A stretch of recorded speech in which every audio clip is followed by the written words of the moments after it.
אתה חונן לאדם דעת, מלמד לאנוש בינה. חוננו מאיתך, ברוך אתה אדוני, חונן דעת.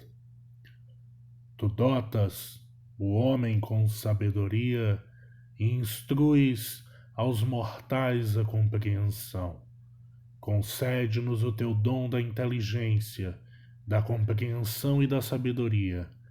Bendito sejas tu, eterno dotador da sabedoria.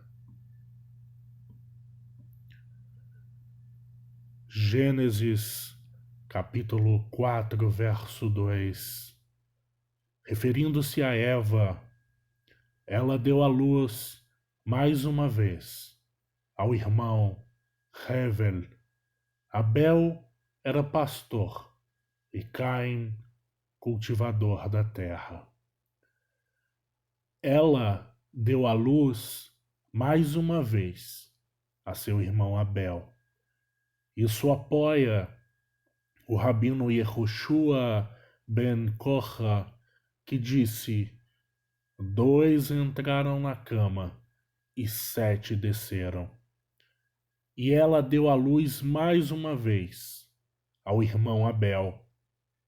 Ela deu à luz mais uma vez, mas não engravidou mais uma vez. O Talmud diz que 3 homens estavam entusiasmados com a terra, mas que no final seus esforços não foram úteis. São eles Caim, um cultivador da terra, Noar, homem da terra, conforme Bereshit, Gênesis, capítulo 9, verso 20, e Uziel, segundo Crônicas, verso 10, capítulo 26. Depois de algum tempo, Caim trouxe ao Senhor uma oferta do fruto da terra.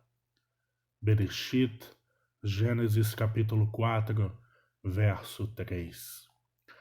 Foi depois de algum tempo, é importante frisar, prestar atenção nessa frase, foi depois de algum tempo, Rabi Eliezer e Rabi Yehoshua.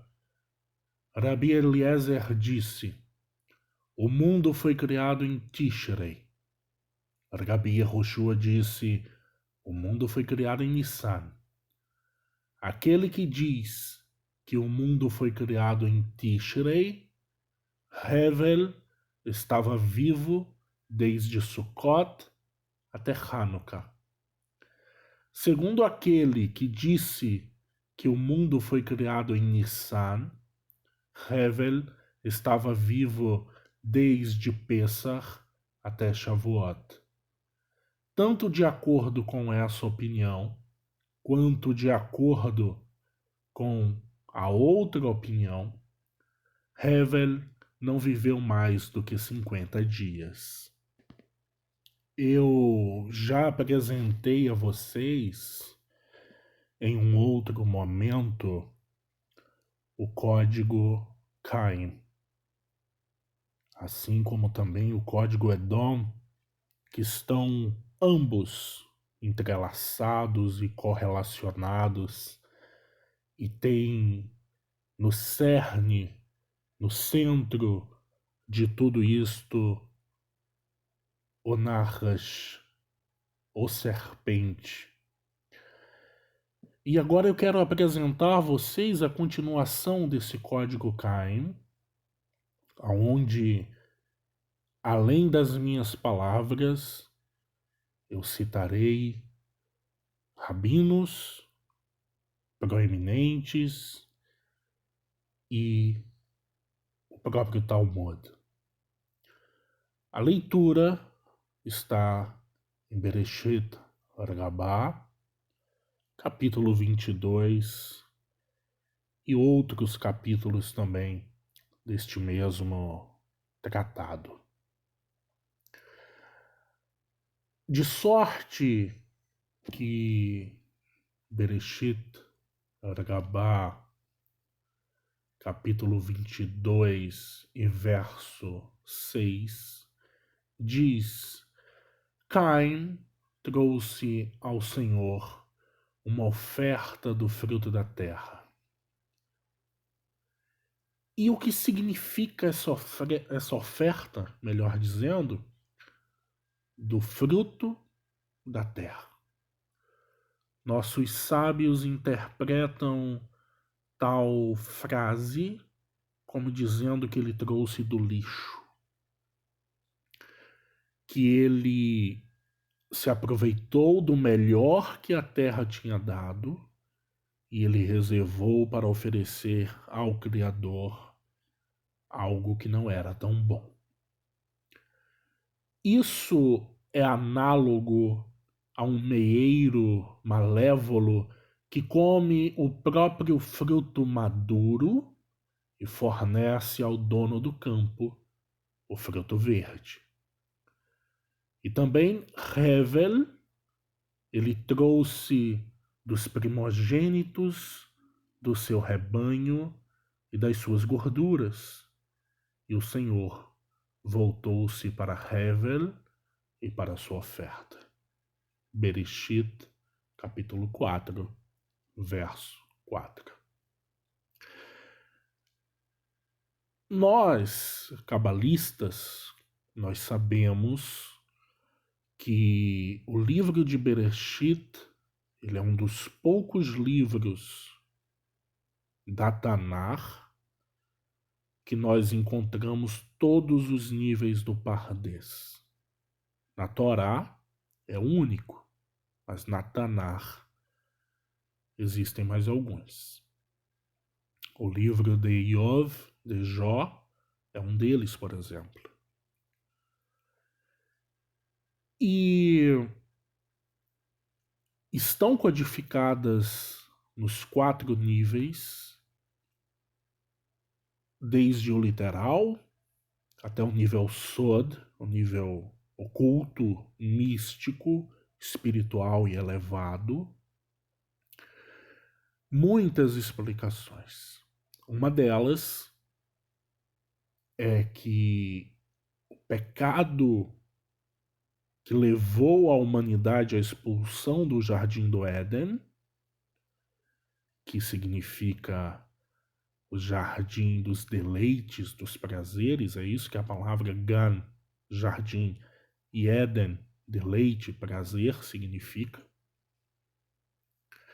Aonde o ser humano não tinha que fazer esforço para conseguir as coisas, e o ato de não fazer esforço não lhe causava vergonha, porque a seus olhos lhe parecia meritório usufruir de tudo aquilo.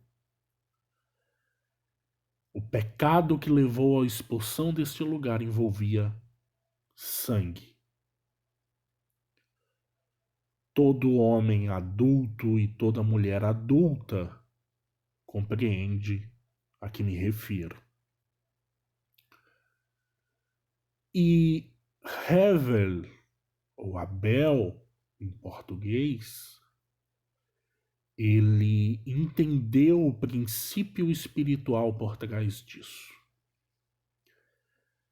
O primeiro sacrifício da humanidade, da nossa criação, foi feito pelo próprio Criador, bendito seja o seu nome.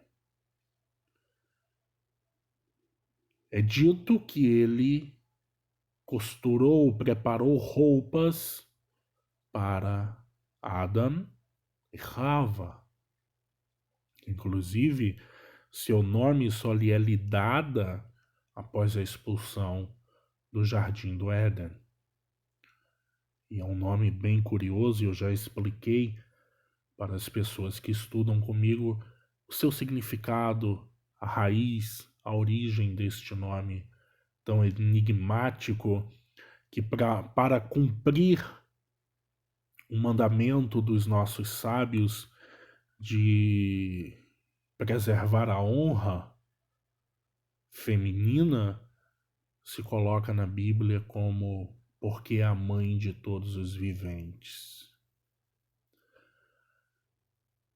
E Hevel, Abel, ele percebeu que a redenção, ainda que mínima, diante daquilo que ele realmente poderia fazer, passava pelo sangue, porque foi morta uma ovelha para que por sua pele, por sua lã, fossem feitas vestimentas para cobrir aqueles que se envergonhavam de sua nudez. Então, como diz Bereshit, capítulo 4, verso 4, e também Hevel, ele trouxe dos primogênitos do seu rebanho e das suas gorduras, e o Senhor voltou-se para Hevel e para a sua oferta. Aqui nós temos 3 observâncias que as pessoas que estão com os portais da sabedoria abertos nesse momento já compreenderam. Primeiro, um coração sincero, sem tentar barganhar ou manipular ou obter alguma vantagem. Um coração sincero. Lev tahor. Segundo, ele entendeu que o sacrifício teria que passar por algo envolvendo sangue, porque o pecado se deu por sangue e houve morte. E terceiro, mas não menos importante, ele trouxe o melhor que ele tinha a oferecer. Ovelhas que ele cuidou, alimentou, e ele selecionou das melhores que ele tinha e da melhor gordura, enquanto que Caim trouxe ao Senhor uma oferta do fruto da terra, entre aspas, que nossos sábios do Talmud, em Bereshit Rabbah 22, diz lixo. E Hevel, ele também trouxe do primogênito de seu rebanho e de suas gorduras. Ome helvechem.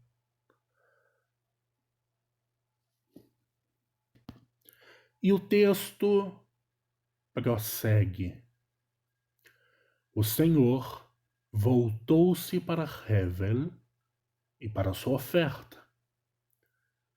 O Criador, bendito seja o seu nome, estava contente com ele pessoalmente.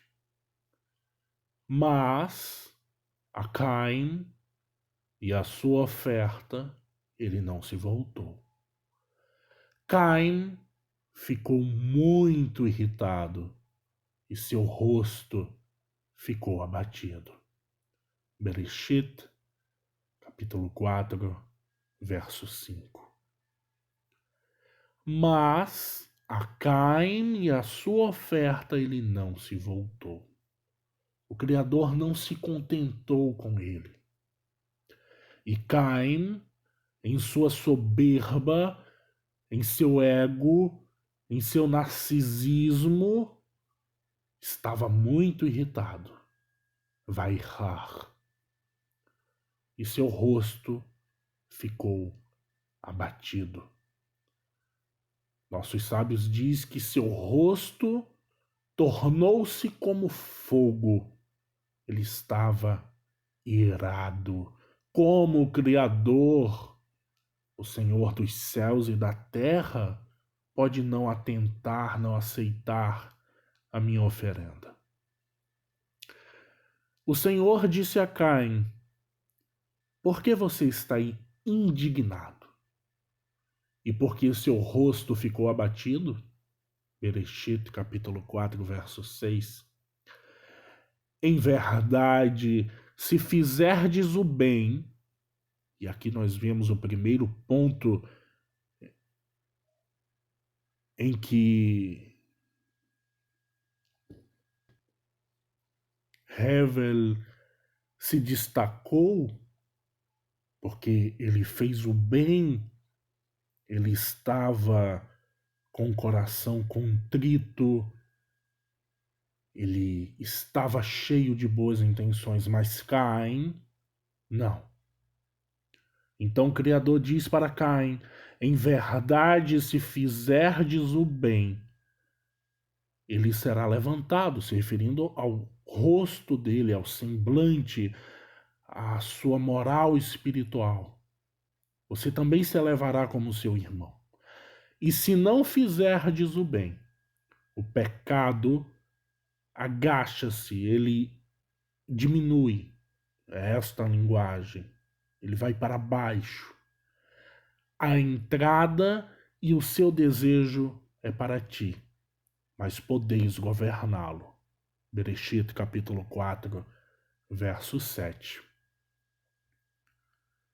O Senhor disse a Caim, em outras palavras, porque você está indignado e porque seu rosto ficou abatido. Em verdade, se fizerdes o bem, ele será levantado. Set. E haverá bênçãos, como se diz. Arão levantou, Vaissá, as mãos para o povo e abençoou. Levítico, capítulo 9, verso 22.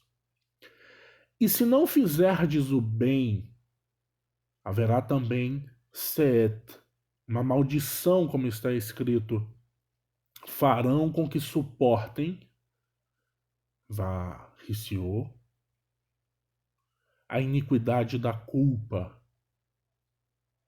Levítico, capítulo 22, verso 16. Outra questão. Se você fizer o bem, eu lhe perdoarei todos os seus pecados. Mas, se não, o pecado daquele homem estará transbordando. Rabi Berechia disse em nome de Rabi Shimon ben Ami uma contemplação por David. Feliz aquele cujo crime é perdoado, Nisui, cujo pecado é perdoado, Terlim, Salmos, capítulo 32, verso 1. Feliz é o homem que está acima de sua transgressão, e sua transgressão não está acima dele, como se afirma o pecado, Hatat, agacha-se, Rovetz, a entrada. Hatat Rovetzet. Não está escrito aqui, mas sim Hatat Rovetz. Inicialmente, ele é fraco como uma fêmea, mas depois torna-se forte como um macho. Aqui é um código. Ninguém se escandalize com essa afirmativa. O que está sendo dito é que quando vem a tentação, e lembre-se que a tentação veio ao mundo, o pecado veio ao mundo por uma fêmea, e quando ele resiste, ele se torna forte como um macho. Como nós veremos no código de Adão, um shiur que eu ainda estou por produzir, o Nahash, ao observar a Adam e Rava, ele viu que com Adam ele nada conseguiria. E esse é o aspecto do que é chamado no código sefirotal de o macho. quando ele está conectado com o Criador, o Nahash, a serpente, ou serpente, melhor dizendo, pois é masculino, embora sua energia, sua essência seja feminino, ele nada conseguiria fazer contra o homem. Rabi Akiva disse: inicialmente é semelhante a uma teia de aranha, mas em última análise é como uma corda de navio. É o que está escrito: ai dos que puxam a iniquidade com cordões de inutilidade e pecam como a corda de uma carroça. Isaías, capítulo 5, verso 18. Rabi Tzhak disse: inicialmente tem o status de hóspede, mas em última análise torna-se o dono da casa. Estamos nos referindo à tentação do pecado, não se esqueçam disso. Inicialmente ele começa com status de hóspede, mas em última análise torna-se o dono da casa. É o que está escrito na repreensão do profeta ao rei David por sucumbir à tentação. Ele relutava em tirar do seu rebanho ou do seu gado para preparar o hóspede que tinha vindo até ele. Segundo a Samuel, capítulo 12, verso 4. Este é o convidado, e tomou a ovelha do pobre e preparou-a para o homem que viera a ele. Segundo Samuel, capítulo 12, verso 4. Este é o Senhor da casa. O rabino Tanhum Bar Merion disse: há cães em Roma que sabem trabalhar para se sustentar. Eles vão e sentam diante da padaria e fingem estar cochilando. Em seguida, o dono da padaria cochila e eles derrubam os pães no chão. Enquanto ele os recolhe, eles pegam um pão e fogem com ele. Rabi Abba disse: a inclinação maligna é semelhante a um ladrão curvado, que estava sentado em uma encruzilhada. A todos que passavam, ele dizia: dá-me o que tens contigo. Uma certa pessoa inteligente passou e ele percebeu que não tinha esperança de roubá-lo em absolutamente nada. E o homem começou a espancá-lo de volta. Assim também a má inclinação causou o desaparecimento de várias gerações. A geração de Enosh, a geração da dispersão e a geração do dilúvio. Quando nosso pai Avraham, nosso patriarca, se levantou e a má inclinação viu que não tinha esperanças contra ele, ele começou a batê-la de volta. Eis o que está escrito: baterei contra os seus inimigos diante dele e ferirei os que o odeiam. Tehillim 89, verso 24. Rabi Ami disse: a má inclinação não anda nas laterais da rua, mas sim no meio da estrada. Quando você vê uma pessoa embelezando os olhos, fixando os cabelos e levantando os calcanhares, diz: este é meu. E qual a fonte de que a má inclinação se refere dessa forma? Você já viu um homem sábio aos seus próprios olhos? Há mais esperança para um tolo do que para ele. Provérbios, capítulo 26, verso 12. Rabi Avin disse: Qualquer um que se entregar à sua má inclinação em sua juventude acabará se tornando seu mestre em sua velhice. Qual é a fonte? Aquele que se entregar ao seu servo desde a juventude fará com que ele se torne o mestre. Provérbios, capítulo 29, verso 21. Rabi Hanina Bar Papa disse: se sua má inclinação vier para enganá-lo, afaste-o com questões da Torá. Se você fizer isso, eu lhe atribuirei como se você tivesse criado a paz. Como se afirma, se a sua inclinação está próxima, protege-te, Kitzor, com paz, com paz. Eshaia 26, verso 3.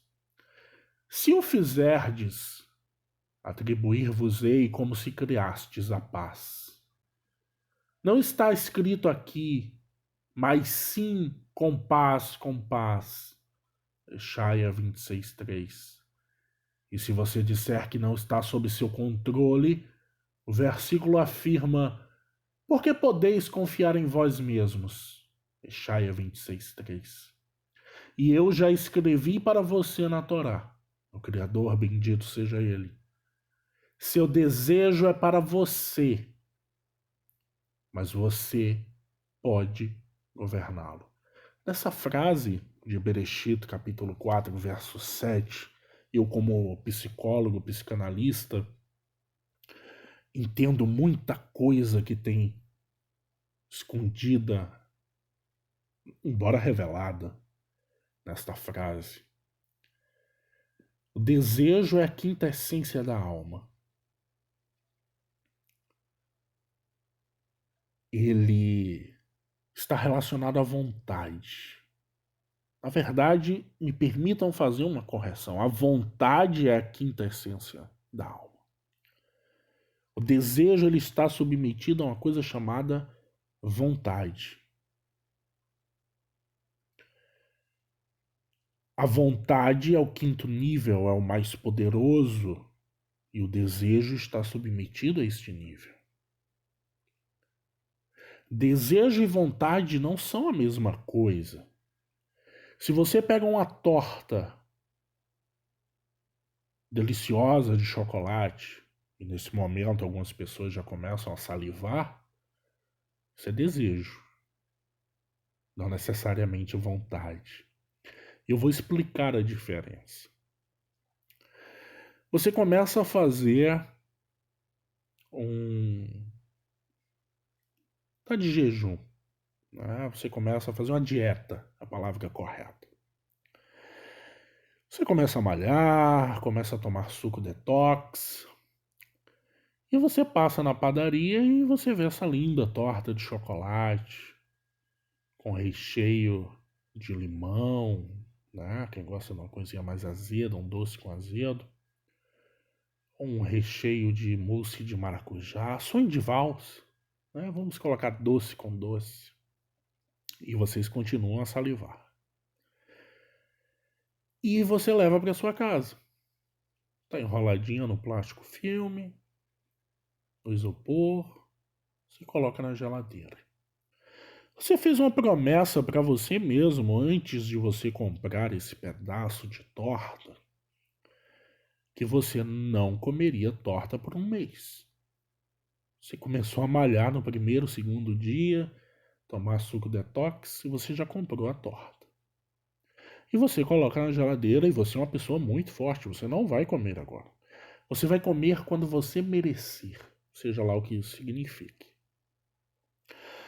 Não dá meia hora, você está no seu computador, na sua rede social, né? Que é uma coisa que distrai, faz até você esquecer de muita coisa do mundo. E daqui a pouco vem o desejo. E o desejo, não estou falando de vontade, estou falando de desejo. A vontade é a quinta essência, não esqueçam disso. O desejo é um pouco mais fraco, apesar de que muita gente sucumbe a ele. E aí vem o desejo e diz, olha, a torta está na geladeira. é de chocolate. O recheio é de sonho de valsa. E você começa a pensar e aquilo não sai da sua cabeça e você diz, não, mas eu não posso, porque eu fiz uma promessa para mim que eu vou passar um mês sem comer bolo. Bom, primeiro, você mentiu para você mesmo. O bolo não vai durar um mês na geladeira. Você já comprou com a ideia de, entre aspas, pecar. Tá? Pecar significa muitas vezes você descumprir até uma própria promessa que você mesmo fez. Comer bolo não é pecado, mas se você faz uma promessa e você anula, né? O Criador diz, tudo quanto sair da tua boca jurou perante o Eterno, tem que cumprir. Por isso fazemos as anulações próximo a Rosh Hashanah e Yom Kippur. E você vai pensando naquela torta, de forma que você não aguenta mais e você vai lá. Talvez algumas vezes você aguenta, você abre a geladeira, você olha e fecha a porta da geladeira. Acontece, meu querido, que cada vez que você faz qualquer ação dessa, ir lá e olhar, pegar só um pedacinho, você está cada vez mais próximo de descumprir, de fazer aquilo que você disse que não ia fazer. A verdade é que você já decidiu no seu inconsciente, e alguns descaradamente no consciente, de que você já ia comer aquele pedaço de bolo, de torta. Você só está buscando uma desculpa em você mesmo para que esse desejo aumente de tal forma que você diga que você sucumbiu a ele. Esse mesmo exemplo você pode pegar para traição, adultério, não tem diferença nenhuma. Mas o que é a vontade? A vontade é algo que você a domina e não é dominado por ela. Ela está acima do desejo. Ou seja, se realmente você não tem vontade de comer aquela torta, por mais deliciosa que ela seja, você não irá comê-la.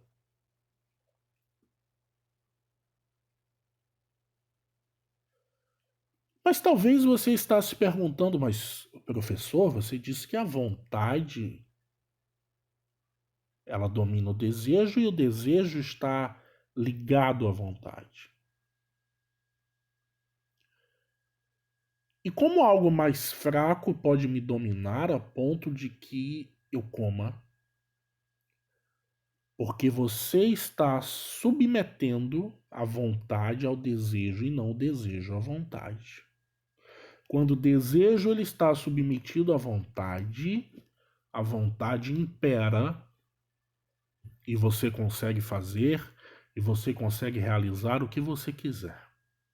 Pegue isso para eu vou entrar na academia, eu vou malhar sempre, eu só vou ter um descanso uma vez por semana, eu não vou trair meu companheiro. Isso é vontade. O que alguns costumam chamar também de força de vontade. Nem precisa. A questão é vontade, pronto, acaba aí. Se você tem vontade, você não precisa dessa filosofia chamada força de vontade. A questão é aonde você está empenhando o teu desejo. Então, o Criador, bendito seja Ele, está dizendo para todos nós: porque podeis confiar em vós mesmos. Eshaia, capítulo 26, verso 3. Ou seja, o segredo, a força, a tão chamada força de vontade, está em você, eu coloquei. Você não tem que buscar fora. E desculpe, aqui sou eu que falo, deixe de ser fraco. Pare de buscar desculpas. E o Criador diz: eu já escrevi para você na Torá. Seu desejo é para você. A tentação é para você. Ela vai te tentar, mas você pode governá-la. Bereshit, Gênesis, capítulo 4, verso 7. Rabi Shimon disse, Rabi Hanina Bar Papa disse, se sua má inclinação vier para enganá-lo, faça-o se alegrar com as questões da Torá. Como é afirmado, se a inclinação estiver próxima, proteja-se, Titzkor, com paz. Se você fizer isso, eu lhe atribuirei como se você tivesse criado Yatsarta, 2 mundos. Titzor, paz. Por si só não está escrito aqui, mas sim paz, paz. E se você disser que não está sob seu controle, eu já escrevi na Torá.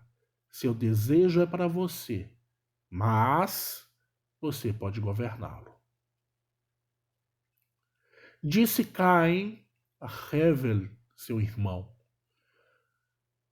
Foi quando eles estavam em um campo.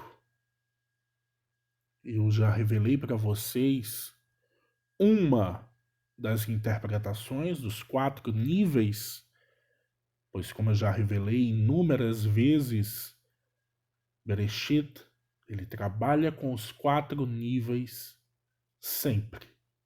Em um dos níveis, quando Caim e Hevel estavam em um campo, Caim levantou-se contra Hevel, seu irmão, e o matou. Bereshit, capítulo 4, verso 8. Disse Caim a Hevel, seu irmão, foi quando eles estavam. E sobre o que eles estavam brigando? Eles disseram, vamos dividir o mundo entre nós. Um tomou o terreno e outro ficou com os bens móveis. Este disse, a terra em que você está é minha. Aquele falou, o que você está vestindo é meu. Aquele falou, tira. Esse falou, voa. Como resultado, Caim levantou-se contra Hevel, seu irmão, e o matou. Rabi Yehoshua de Shecnim disse em nome de Rabi Levi, ambos tomaram a terra e ambos tomaram os bens móveis. Então, em relação a que eles estavam brigando? Em vez disso, este disse, o templo será construído em meu domínio, e aquele disse, o templo será construído em meu domínio. Como é dito, foi quando eles estavam no campo, e campo não é mais do que o templo, como diz, Sião será arado como um campo. Miqueias, capítulo 3, verso 12. E isso, Caim se levantou contra Hevel, seu irmão. E Rudar Bar-Ami disse, eles estavam brigando sobre quem se casaria na primeira Eva, Rava. E aqui há de se entender que não se está falando da mãe deles. Óbvio. A explicação vem mais adiante. Rabi Aivu disse, a primeira Rava tinha voltado ao pó. Óbvio que ela não tinha morrido.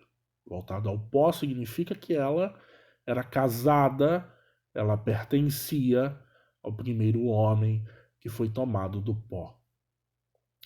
Em relação a que, então, eles estavam brigando?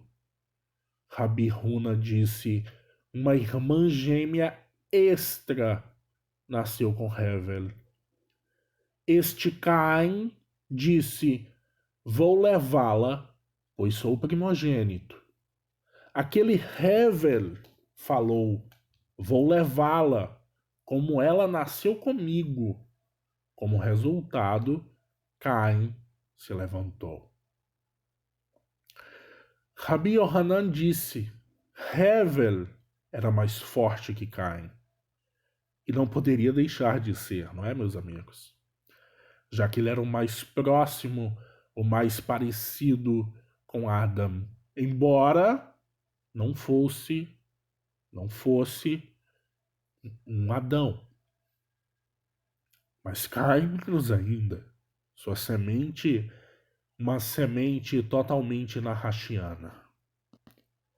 E como sabemos que Hevel era mais forte que Caim? Pois o versículo não precisava ter declarado levantou-se. Em vez disso, ensina que ele estava situado abaixo dele. Ele, Caim, disse-lhe: há nós dois no mundo, o que irás dizer ao Pai? Ou seja, daqui nós entendemos que, devido a essa briga, quem mataria quem seria Hevel matando Caim. Ou seja, entre aspas, o bem vencendo o mal, pois Hevel não era o status perfeito de um filho adâmico, mas ainda assim muito mais elevado do que Caim. E nossos sábios ensinam que Hevel ele foi tirado do mundo porque ele era bom demais para este mundo. E as pessoas que são muito boas para este mundo, elas são tiradas deste mundo rapidamente. Neste mundo, como diz Shlomo Ameler, o rei Salomão, não busque ser demasiadamente justo. Parece estranho, né? Para quem serve o Criador, bendito seja, não busque ser tão justo. É porque neste mundo, se você for justo ao extremo, você será retirado deste mundo com muita pressa. E Caim disse-lhe: a nós dois no mundo, o que irás dizer ao Pai? Ele, Hevel, encheu-se de misericórdia por ele e o libertou. Imediatamente, ele, Caim, se levantou contra ele e o matou. A partir daí dizem, não faça um favor para uma pessoa má e o mal não virá sobre você. E matou-o. Com o que o matou? Rabban Shimon ben Gamliel disse, ele o matou com um pedaço de pau. Como se diz, matei uma criança, comeu hematoma? Gênesis 4:23. Um item que causa uma contusão. Os rabinos dizem, ele o matou com uma pedra. Como se diz, eu matei um homem pela minha ferida? Ainda em Gênesis 4:23. Um item que causa feridas. Rabi Azaria e Rabi Yonatan Bar Hagai disseram em nome de Rabi Yitzhak: Caim olhou de onde seu pai havia abatido aquele touro a cujo respeito se afirma e que seja agradável ao Senhor como um boi e um touro. Terlim 69, verso 32. E o matou dali, do lugar do pescoço, do local dos sinais. Quem estuda o Talmud, e também quem estuda junto comigo, sabe que o Talmud ele tem uma linguagem peculiar. Ele tem vários rabinos emitindo opiniões, e nenhuma dessas é uma alahá, ou seja, ela é aceita, até que venha um rabino que emita uma opinião e ela não é contestada por nenhum outro rabino. Esta última que eu apresentei também é apresentada no Pirkei de Rabi Eliezer, rabino talmudista. Inclusive o Pirkei é a versão dele do Talmud, todo o Talmud na visão dele. Inclusive um dos rabinos mais citados no Talmud, inclusive também o mais aceito. E ele diz que Caim se lançou contra Hevel, seu irmão, e o matou a mordidas. Bom, parece fazer sentido com o que eu acabei de ler. Rabi Azaria e Rabi Yonatan Bar Haggai disseram em nome de Rabi Yitzhak, ou seja, já é uma tradição, são vários rabinos que vêm dizendo esta mesma explicação.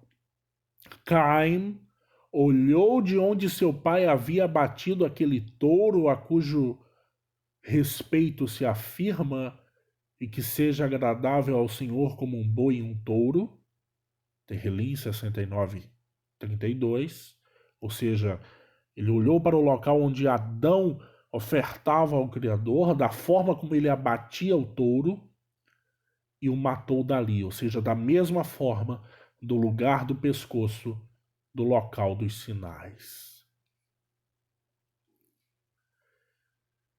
E o Talmud faz uma pergunta muito interessante. Quem o enterrou? Rabi Elazar ben Pedat disse: as aves dos céus e as bestas kasher o enterraram. E o santo, abençoado seja ele, os recompensou com as duas bênçãos que se recitam hoje sobre eles. Uma para o abate e outra para cobrir o sangue. Rabi Yehoshua de Shiknin disse em nome de Rabi Levi: está escrito, os ímpios sacam suas espadas e estendem seus arcos para derrubar os pobres e necessitados, para massacrar aqueles que são retos na conduta. Terrilim 37:14. Os ímpios sacam suas espadas e esticam seus arcos.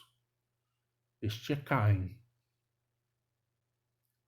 Ajudar os pobres e os necessitados e os que são retos na conduta, este é Hevel. As suas espadas entraram em seus próprios corações. Terrilim 37:15. Inquietos e itinerantes sereis na terra. Bereshit, capítulo 4, verso 12. O Senhor disse a Caim: onde está Hevel, teu irmão? Ele disse: não sei. Eu sou o guardador, o guardião de meu irmão. Bereshit, capítulo 4, verso 9. O Senhor disse a Caim: onde está Hevel, teu irmão? Isso é análogo a um governador que estava andando no meio de uma rodovia. Ele encontrou um cadáver morto com alguém em cima dele. Disse-lhe: quem o matou? Ele disse-lhe: estou a inquirir-lhe sobre ele, e tu estás a inquiri-lo de mim? Disse-lhe: o que disseste não tem consequências. Ele disse: o que você fez? A voz do sangue de teu irmão clama a mim desde a terra. Bereshit, capítulo 4, verso 10. Isso é análogo a alguém que entrou em um jardim, colheu frutas e as comeu. O dono da roça o perseguiu, ele falou: o que está na sua mão? Disse-lhe: não há nada na minha mão. Disse-lhe: mas as tuas mãos estão manchadas. Então Caim disse ao santo, bendito seja ele: eu sou o guardião de meu irmão?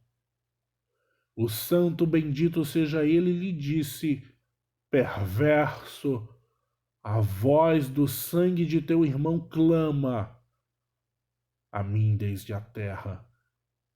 Bereshit, capítulo 4, verso 10. Isso é análogo a alguém que entrou em um pasto, sequestrou uma cabra e a segurou atrás dele. O dono do pasto o perseguiu, disse-lhe: o que está na tua mão?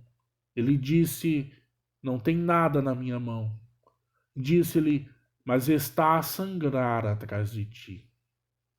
Então o santo, bendito seja ele, disse a Caim: a voz do sangue de teu irmão. Rabi Erudá, Rabi Huna e os rabinos Rabi Udan diz: o sangue de seu irmão represa. Não está escrito aqui, mas sim o sangue de seu irmão, Damim, seu sangue e o sangue de seus descendentes em potencial. Rabi Huna disse: os sangues da Mei, de Navot, 2 Reis 9:26. O sangue de Navot e o sangue de seus filhos. Não está escrito aqui, mas sim o sangue da Mei, de Navot e o sangue de Mei de seus filhos. Seu sangue e o sangue de seus descendentes potenciais. Os rabinos dizem: pelo sangue dos filhos de Jehoiada, ele morreu. 2 Crônicas, capítulo 24, verso 25. Não está escrito aqui, mas sim o sangue de Jehoiada, seu sangue e o sangue de seus descendentes potenciais. O rabino Shimon ben Yochai disse: é difícil dizê-lo e é impossível para a boca enunciá-lo. Isso é análogo a dois atletas que estavam de pé e lutando diante do rei. Se o rei quisesse, poderia tê-los separados, mas o rei não quis separá-los. Um deles dominou seu homólogo e o matou. Ele, a vítima, gritava e dizia: quem vai exigir justiça para mim diante do rei? Então a voz do sangue de seu irmão está clamando para mim do chão. Ela, a alma de Hevel, não podia subir ao alto, porque nenhuma alma tinha subido até lá ainda, e não podia descer para o chão e permanecer lá, como nenhum homem jamais havia sido enterrado ali. Então seu sangue foi lançado sobre as árvores e sobre as pedras. Eu sei que vocês que estão acompanhando atentamente a leitura do Talmud talvez estejam um pouco confusos, e o Talmud ele é assim mesmo. Se você não tem o devido conhecimento, a prática, você pode se perder um pouco. O que está sendo dito, trocando em miúdos, é que quando Caim matou Hevel e o Criador foi tirar satisfações com ele, como filho da serpente que era, ele tentou enganar até mesmo o Criador. E cada trecho que o Criador perguntava a ele respondia de uma forma a tentar escapar do julgamento que obviamente viria sobre ele. Então, quando as pessoas leem na sua Bíblia traduzida, e você lê toda esta passagem, né? Onde está Abel, teu irmão? Não sei, sou eu guardador dele. E cada trecho que se segue, as pessoas leem como uma coisa só, um diálogo só. Mas na verdade o que o Talmud está falando é que cada parte Caim tentou se sobressair. Tentou se utilizar de uma desculpa para escapar do julgamento.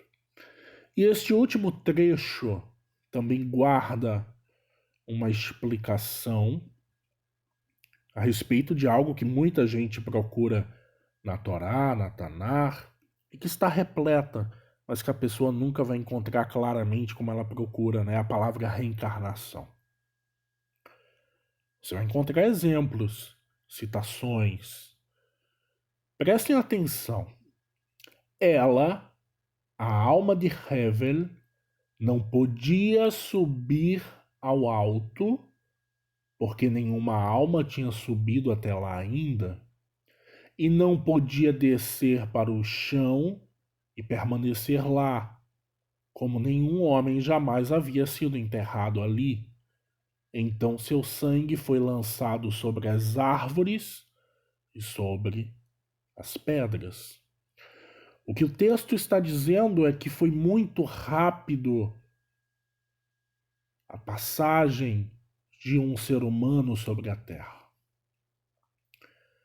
Não havia julgamento para essa alma ser recebida nos céus e nem para a morte, porque o ser humano não tinha sido feito para morrer de forma trágica. Na verdade, o ser humano não foi feito para morrer. Mas com a expulsão do Éden, em algum dado momento morreria, mas morreria de morte natural e não de uma morte violenta.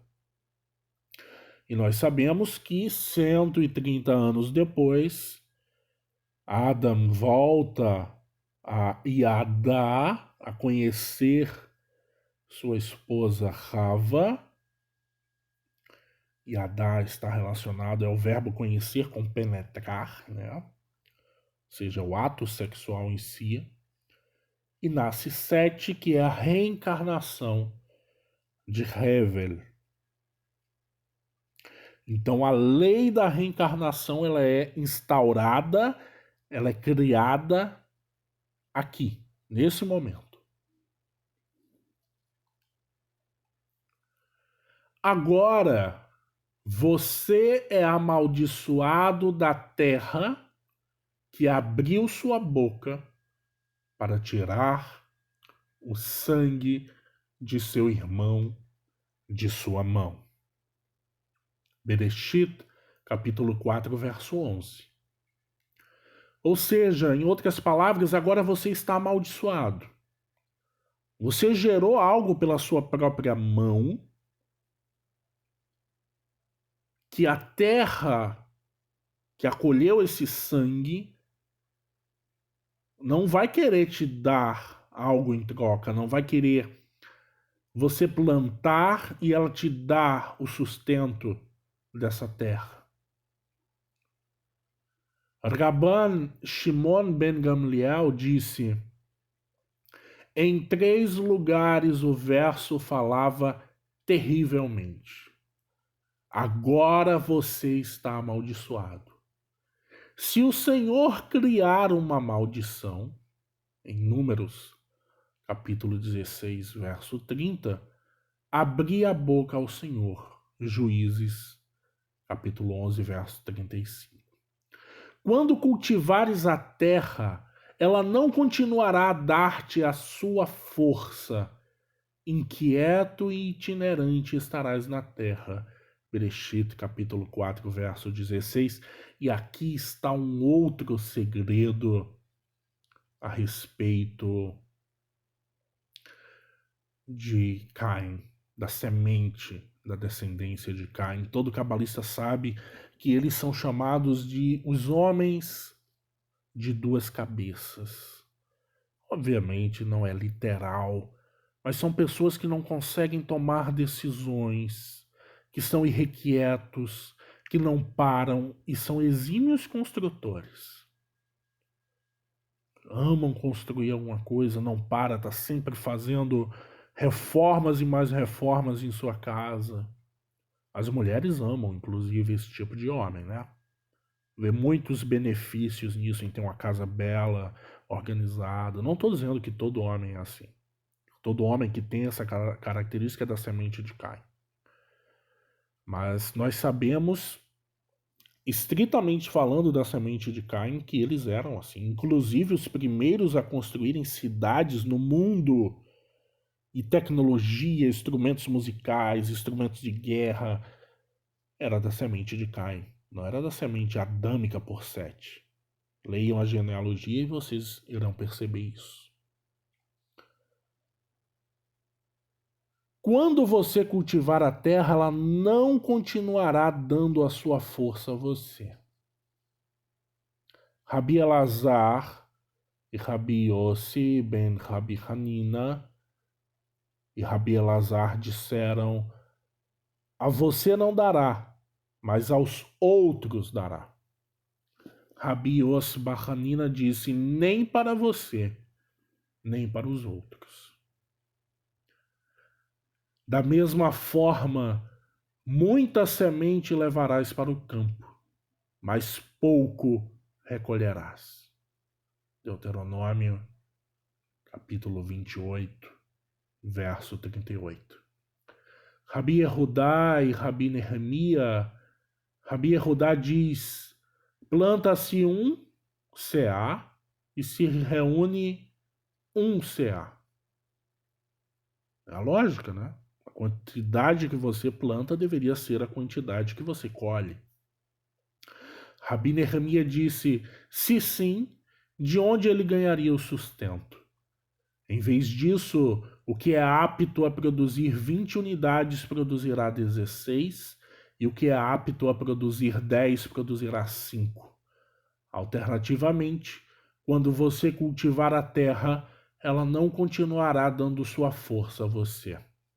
Sua força ela não lhe dará, mas sua força ela lhe dará. Né? Parece um paradoxo. Toda maldição ela pode ser anulada. A bênção não se anula, mas as maldições elas são feitas para serem anuladas. Inclusive, que sirva de alívio para as pessoas que, quiçá, porventura, tenha sido amaldiçoado por alguém. Lembrando que o princípio da maldição diz que a pessoa tem que tomar ciência que foi amaldiçoada e ela tem um prazo de até 6 meses para ocorrer. Se não ocorreu, eu digo isso porque tem pessoas que passam anos, meu pai, minha mãe, meu amigo, não sei o que, em tal data falou tal coisa a meu respeito. Cara, se não aconteceu, tu tá aí se martirizando porque vai viver a tua vida. Como diz o rei Salomão, a maldição é como uma pomba que uma vez lançada, não encontrando onde repousar, volta para quem a lançou. Inclusive, isso é um princípio para os amaldiçoadores. Cuidado. Cuidado. Maldição é uma coisa que volta. Inclusive mais cedo ou mais tarde, porque mesmo a maldição que pega no dia que a pessoa se libertar, a maldição ela volta para quem a lançou. Toda a tua força ela não te dará. Isso lhe dará um pouco de sua força. Caim disse ao Senhor: a minha iniquidade é grande demais para suportar. Bereshit, capítulo 4, verso 13. Vocês suportam os mundos superiores e os mundos inferiores, mas são incapazes de suportar a minha transgressão? Outra questão: a minha iniquidade é maior do que a do pai? Se referindo a Adão. Pai violou um mandamento menor e foi expulso do jardim do Éden. Isso o que fiz é a transgressão severa do derramamento de sangue, tanto mais que minha iniquidade é grande.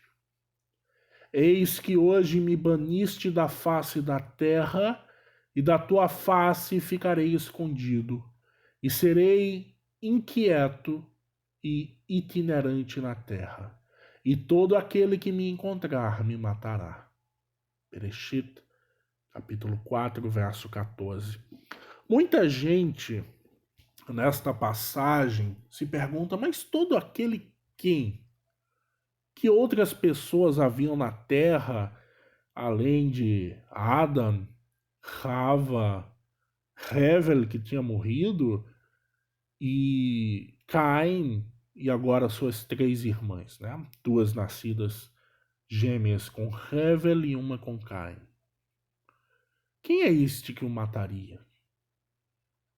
Na verdade, o que ele está dizendo é que qualquer um que me encontrar, homem ou animal, agora terá o poder de me matar. Tem pessoas que atribuem tudo ao Jardim do Éden, né? Quando o homem saiu do Jardim do Éden, os animais podiam matá-lo. Isso não é verdade. O homem, ele ainda detinha poder sobre os animais. A natureza tinha mudado. Os animais agora atacavam uns aos outros, produziram venenos, mas o homem tinha ainda o respeito dos animais. A figura adâmica, ainda que decaída, de Adão dominava sobre a terra. E o que Caim está dizendo é: agora com o que eu fiz, isso é óbvio, a própria terra não quer lhe dar o alimento com facilidade, como se já fosse fácil, né? Não era. Inclusive, uma das coisas em que Adão foi castigado era isso, a dificuldade para conseguir o alimento. E agora o que Caim está dizendo é um outro nível. E aí a gente vai encontrando códigos na Torá que fala sobre os níveis de ser humano. Nós estamos no quinto. O quinto nível, chamado de Anosh. Né? Nós temos que voltar ao homem adâmico. Por isso que os profetas eram chamados de Ben Adam, né? Filho do homem, filho de Adão. É outro código, um dia nós falaremos sobre isso. Eis que baniste, ontem baniste o Pai, e hoje você está me banindo. Eis que me baniste hoje. Posso estar escondido do teu rosto, sendo inquieto e itinerante na terra? Ou seja, para onde eu irei sem que o Senhor me encontre? O Senhor disse-lhe: portanto, todo aquele, homem ou animal, que matar a Caim, a vingança será tomada sobre ele 7 vezes. O Senhor colocou um sinal para Caim, para que todo aquele que o encontrasse não o ferisse. Bereshit, capítulo 4, verso 15.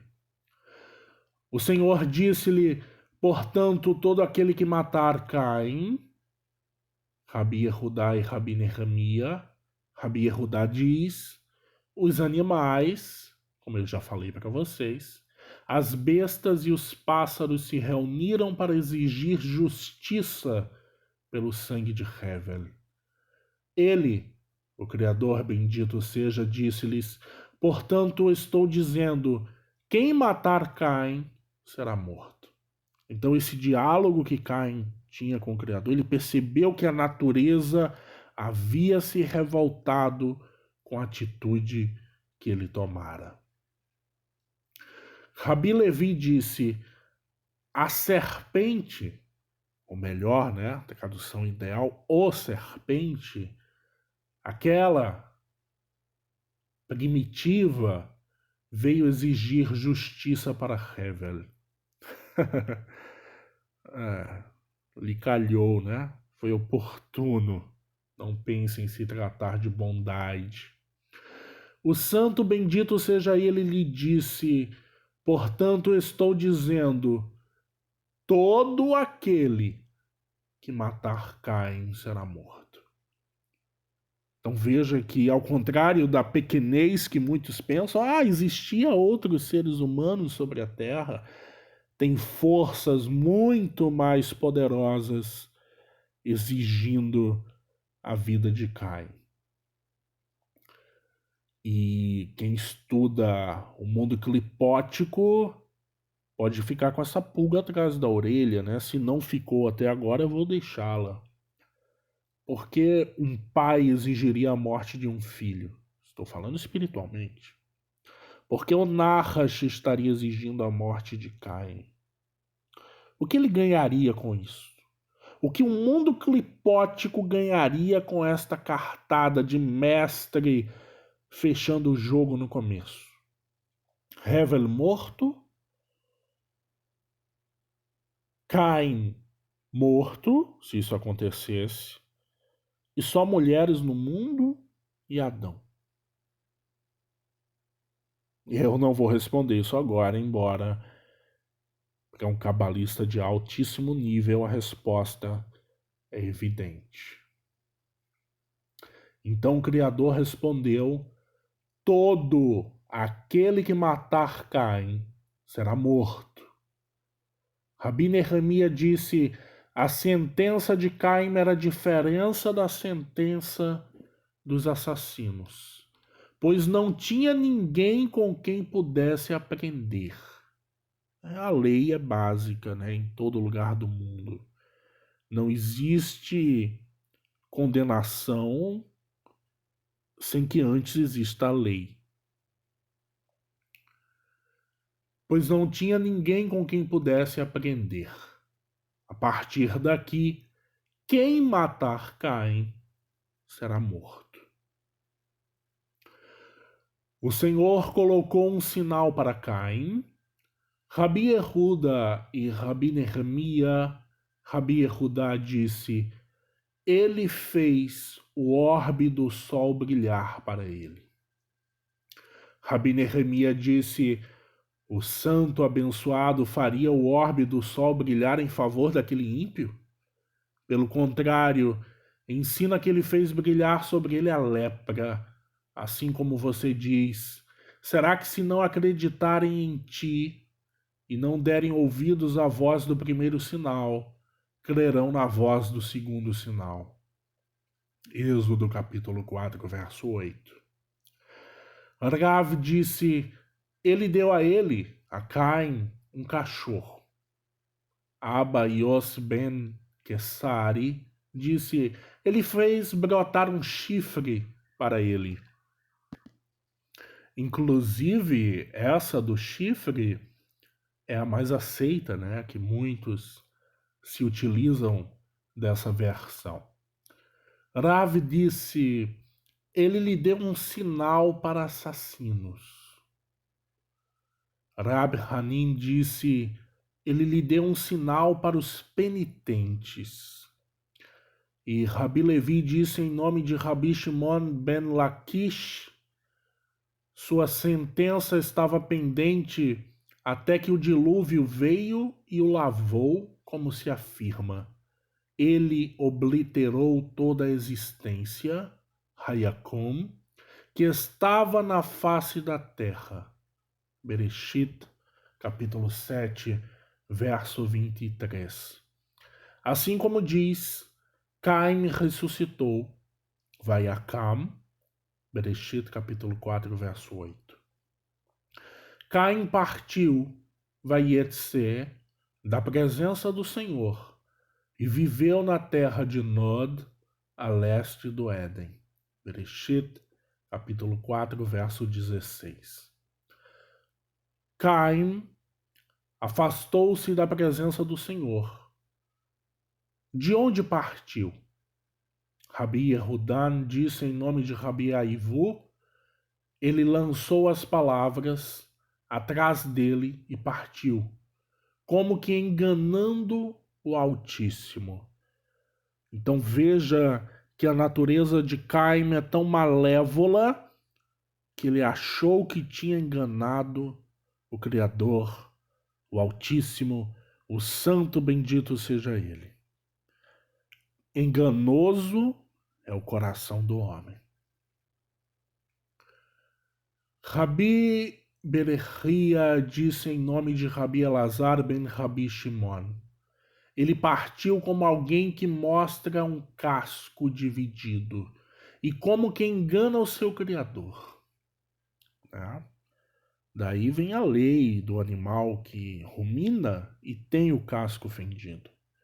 O animal que só tem o casco fendido, ele aparenta ser kasher, ele aparenta ser apropriado, muitas vezes tem aparência de santidade, mas não o é. Rabi Rama disse em nome de Rabi Hanina bar Rabi Yitzhak, ele partiu alegremente, assim como diz, aqui ele está saindo, Yotse, para te encontrar, e ele te verá e se alegrará em teu coração. Êxodo capítulo 4, verso 14. Adam, o primeiro homem, encontrou, disse-lhe o que aconteceu com a tua sentença. Disse-lhe, arrependi-me e cheguei a um acordo. Adam, o primeiro homem, começou a bater no próprio rosto, dizendo: tal é o poder do arrependimento, e eu não sabia. Imediatamente, Adam, o primeiro homem, levantou-se e disse: um salmo, um cântico para o dia do Shabat. Terrelim 92:1. Rabi Levi disse: Adam, o primeiro homem, disse este salmo, mas ele foi esquecido de sua geração. E Moshe veio e o reintroduziu em seu próprio nome. Um salmo, um cântico para o Shabat. Dia é bom agradecer, lechodot, ao Senhor. Terlim 92, verso 1-2. Caim era íntimo de sua esposa, e ela concebeu e deu à luz a Hanor. Ele foi o construtor de uma cidade e chamou o nome da cidade após o nome de seu filho Hanor. Bereshit, capítulo 4, verso 17.